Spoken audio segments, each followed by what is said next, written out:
You ever do that thing where you'll open up the App Store on your phone to just look at what games are most popular right now, and then download them and try them just to see what all the fuss is about?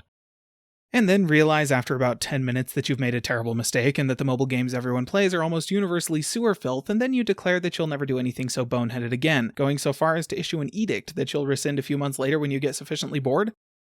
Yeah, I did that just a few weeks ago with Raid Shadow Legends, so I'm definitely not in the mood to do it. Holy crap, there's a Star Trek game at the top of the popularity list?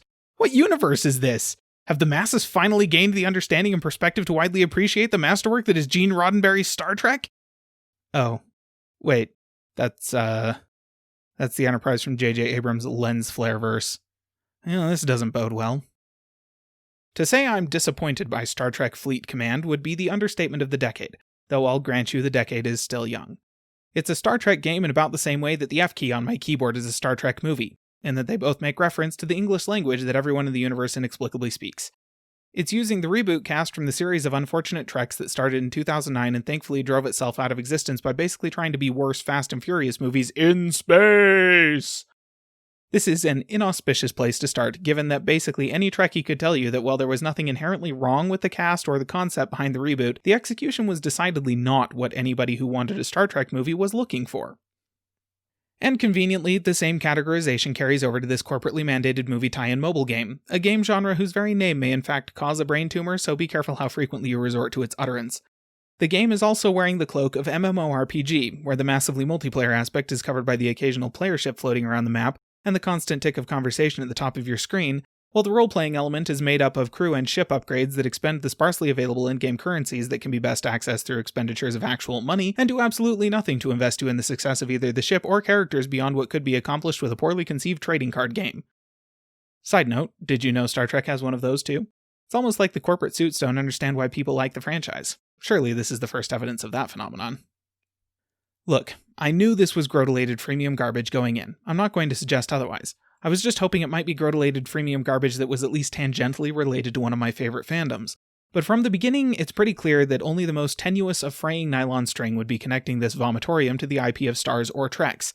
The overly hand-holdy tutorial mission places you under the loosely categorized tutelage of one Montgomery Scott, whose first suggestion for virtually every encounter is probably just blow it up.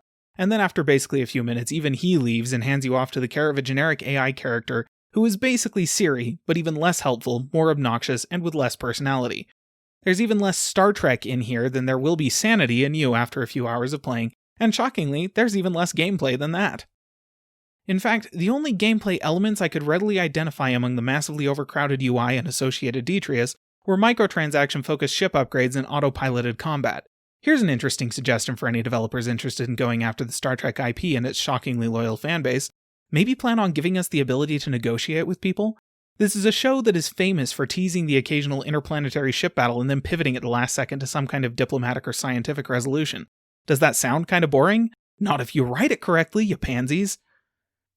I hear you though, viewer, wondering whether my gripes about this game focus entirely around its representation of my fandom, and I'd like to reassure you that no, I feel pretty confident that my gripes about this game are essentially universal. Once you've hammered your way through the glut of unnecessary tutorialization just after you've started up the game, a process that takes a somewhat mind-melting amount of time, I've got to say, you're greeted by what is essentially a microtransaction or incessant grinding-fueled orgy of attempted dopamine addiction powered by slowly increasing numbers tied to how frequently you're willing to tap on your phone screen. The core gameplay loop consists basically in its entirety of tap on a mission, tap on the thing the screen just zoomed to, wait for your ships to fly there, tap on the thing again, tap on the contextual action button that 90% of the time is just attack, wait up to 10 seconds for the action to resolve itself, read some crap garbage, tap on the mission again to collect a pittance of a reward, then tap on the ship, tap to return to your station, wait while the ship flies there, then tap on the ship again so you can tap on repair. Rinse. Repeat. I get the sense that the developers figured that with the constant tapping you couldn't help but have fun, which would suggest they've misunderstood the colloquial expression of tap that in a way that makes some serious eyebrow-waggling suggestions regarding their personal lives. There is of course the additional mechanic of spending the pittance of resources you gain from these encounters on station upgrades to slowly produce resources you can use to upgrade your ships, which suggests that somewhere somebody realized there ought to be some kind of strategy in a game called Fleet Command. Because it sure isn't in commanding the fleet, I tell you what. Oh sure, you can command them to fly to a place and to do a thing, but forget any lofty illusions you had of actually commanding them in combat like this is World of Warships or, heaven forbid, a Star Trek game. And besides, the tiny serving of city builder mechanics at play here essentially boils down to tap, tap, tap, wait on whatever little thing you can afford after some undisclosed period of grinding. So the game is a cesspool of microtransactions and gameplay focused on pleasing the bean counters instead of the players. Even the voice acting and sound design is so obnoxiously bad that I found myself, for the first time in a very, very long time, actually muting the game entirely. Fortunately, this kind of transparently bad game design is easy to spot and avoid after only a very brief, period. Well, clearly we can't all be of at least average intelligence.